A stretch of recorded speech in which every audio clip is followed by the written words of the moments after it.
আসসালামু আলাইকুম বন্ধুরা, কেমন আছেন? আশা করি ভালো আছেন। আলহামদুলিল্লাহ, আমি ভালো আছি। তো আপনাদের মাঝে নতুন একটি ভিডিও নিয়ে চলে এসেছি। অবশ্যই ভিডিওটি শেষ পর্যন্ত দেখবেন।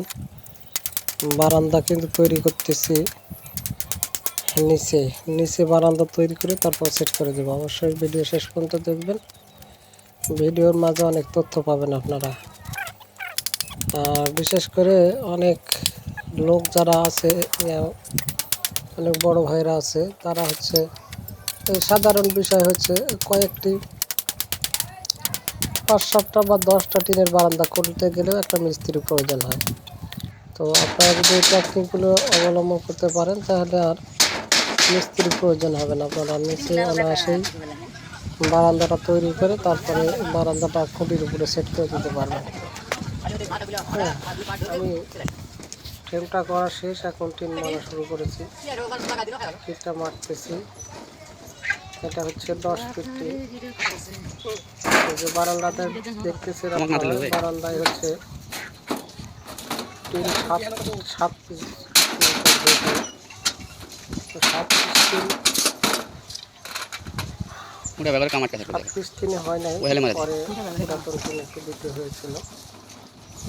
হ্যাঁ, তো ভিডিও করতে গেলে অনেক সময় প্রয়োজন হয়। সবাই দেখে না, আর এত বড় ভিডিও করার প্রয়োজন নেই। তো আপনারা চাইলে 5-7টা 10টা টিনের বারান্দা এইভাবে মাটিতে তৈরি করে তারপরে উঠিয়ে দিতে পারেন। আর নিয়মিত ভিডিও পেতে অবশ্যই ইউটিউব থেকে দেখে থাকলে চ্যানেলটা সাবস্ক্রাইব করে রাখবেন, এবং ফেসবুক থেকে দেখে থাকলে অবশ্যই খবর দিয়ে রাখবেন, তো ভিডিও পাবেন আপনারা। তো মারামারি চলতেছে, চিন মারবো, মারার পরে সব নিয়ে যে আবার সিটিং দেবো।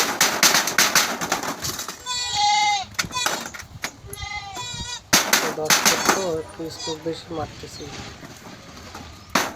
লাইনে 3টা করে, উপরে লাইন, নিচের লাইন 4টা করে, উপরে মাঝখানে 3টা করে, তার উপরে 3টা, আর একদম উপরে শুধু কাটা। টুক ভিডিওর মধ্যে নেব না তাই মনে করছি তুই? কত সুন্দর করে জিনিসটা সেট হয়ে গেছে। সেটিং করেছি, কোনো জায়গায় টাউন ফিল নাই, দেখতে পেরেছেন। আপনারাও চাইলে বাড়িতে এইভাবেই মিস্ত্রি ছাড়াই কিন্তু সেটিং করতে পারেন।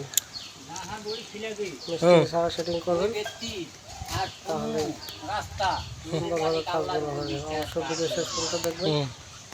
ঘরটা ঘিরা করে অনেক সুন্দর লাগতেছে।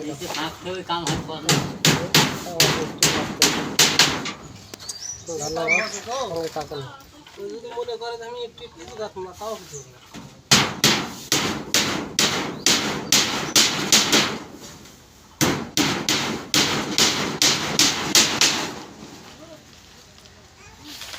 বলতে ধরো রে।